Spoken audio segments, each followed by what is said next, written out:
Superior Essex manufactures its fiber optic cable products in a state-of-the-art facility located in Brownwood, Texas. Here, we produce hundreds of different fiber cable designs, including loose tube, ribbon fiber, and tight buffer constructions for outside plant, fiber to the home, indoor, outdoor, and premises applications. In this video, we will guide you through the principal manufacturing processes for each of these three basic fiber cable designs. The first step in fiber cable manufacturing is the inspection and testing of optical fibers.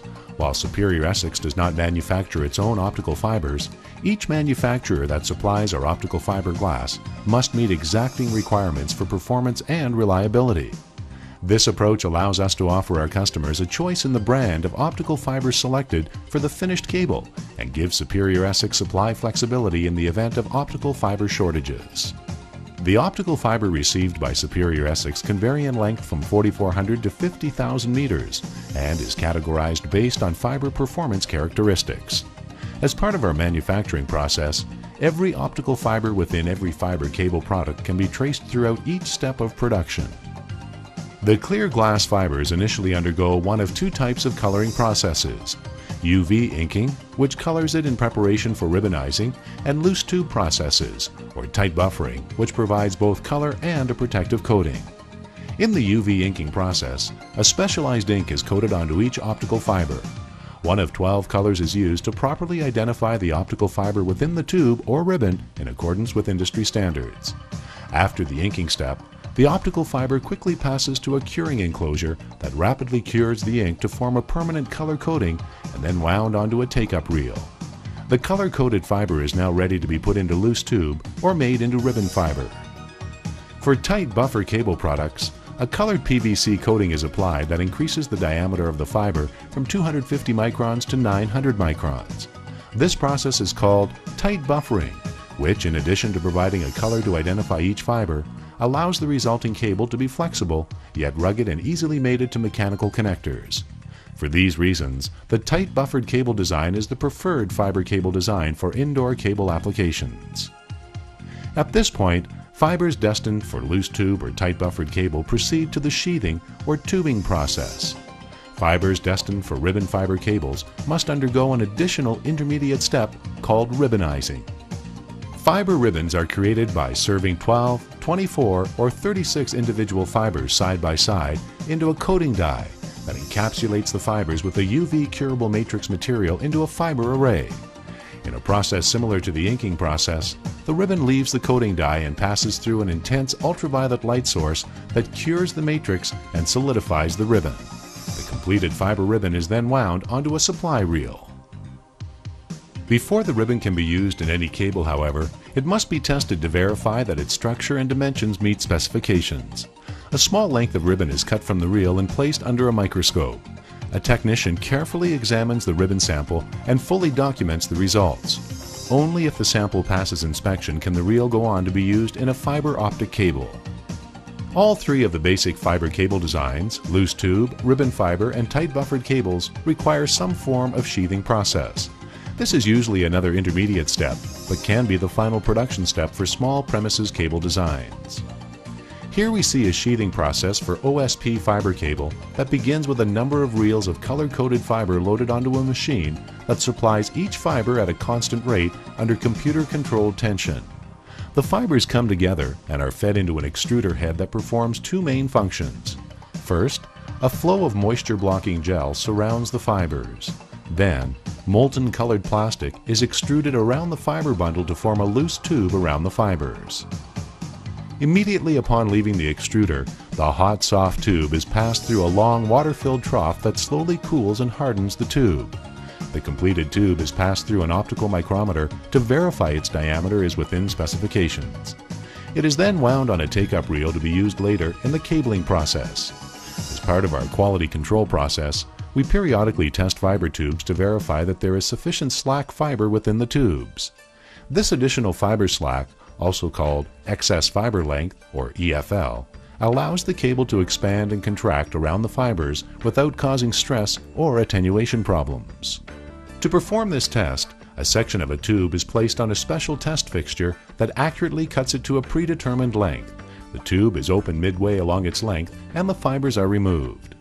One of the fibers is separated from the bundle and is mounted between a pair of measurement blocks.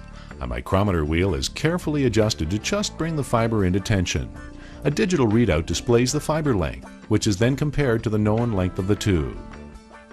In a different sheathing process, we see tight buffered fibers being fed into an extruder head along with special strength yarns. A fire-retardant plastic material is extruded to form the protective tube around the fibers. In this case, the tube is also the outside protective jacket for the now completed cable. Ribbon fibers are handled in a similar manner during the sheathing process.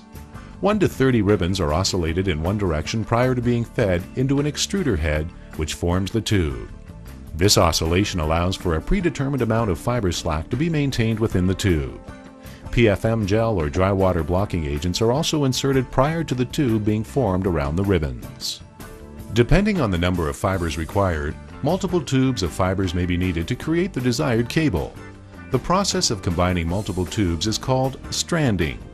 Reels of fiber-filled tubes are loaded on the payoff equipment of the cabling line. In this example, we see the production of a loose tube stranded cable. The process begins with a reel of fiberglass rod that will become the cable's central strength member. Along with the fiberglass rod, a number of reels of colored loose tubes containing fibers are fed through a series of rollers and guides that straighten the tubes and position them in the correct relationship for the next step in the process. The strength member and tubes then pass into a machine that winds the tubes in a reverse oscillating wrap around the central strength member. Here, you can easily see how the wrap periodically reverses. The cable is then covered with a layer of moisture-absorbing tape. This unjacketed cable subassembly can be used later as the inner layer of a multi-layer stranded cable, or be surrounded with steel armor for use in an underground cable, or simply be covered with an outer jacket for general-purpose applications. The final phase of fiber cable production is the jacketing process. The materials used for the outer cable jacket are chosen for the intended application of the fiber cable. For most OSP fiber cables, Superior Essex utilizes medium-density polyethylene due to its durability, moisture resistance, and low coefficient of friction. High or low-density polyethylene can also be used for select OSP cable designs that require different performance characteristics. Polyvinyl chloride, or PVC, is typically used for the jacket material in our premises cable designs. PVC is a thermoplastic with good flame and abrasion resistance, making it suitable for raceways, indoor-outdoor cable structures, ducted environments, and most riser-rated and plenum-rated locations. The jacketing line begins with the reel of partially completed cable we saw manufactured earlier. This cable passes into a machine that spins a series of flexible fiberglass strength members in a web-like configuration around the cable. The web-like design avoids torque problems, which would cause the cable to have a preferential bend. In order to make it easier to access the cable core where the tubes and fibers are located, one or more high-strength ripcords are added. Here, the red ripcord is seen traveling parallel to the cable as it moves toward the jacket extruder. The jacket extruder is simply a scaled-up version of the tube extruders we saw earlier. Molten jacket material is injected at high pressure and formed around the moving cable. When the cable leaves the extruder, it is very hot and quite soft, so it must pass through a long cooling bath while being kept straight to prevent the cable from developing a permanent curl. When the cable exits the cooling bath, it is passed through an optical micrometer to verify that its diameter is within specifications. Cables used in direct buried applications often require corrugated steel armoring to prevent rodent attack as well as damage from sharp rocks. The corrugated steel armor is formed from flat steel tape that is supplied on large reels. The cable, armor, and a ripcord are fed through a forming tool that wraps the armor around the internal cable elements. The newly armored cable now passes through an extruder where the outer jacket is applied to the cable.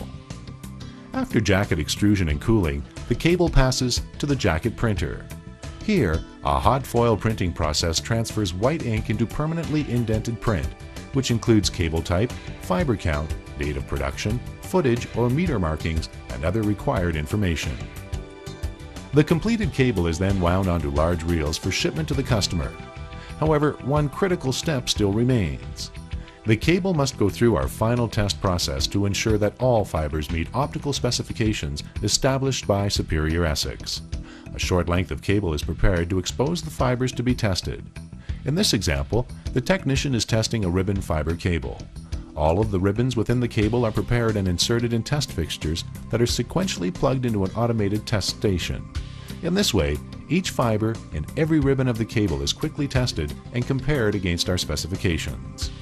Once the cable passes all tests, the cable ends are sealed and the reel is readied for shipment. A copy of the test report is permanently retained by Superior Essex and is attached to the cable reel for acceptance test comparison, engineering, and maintenance records.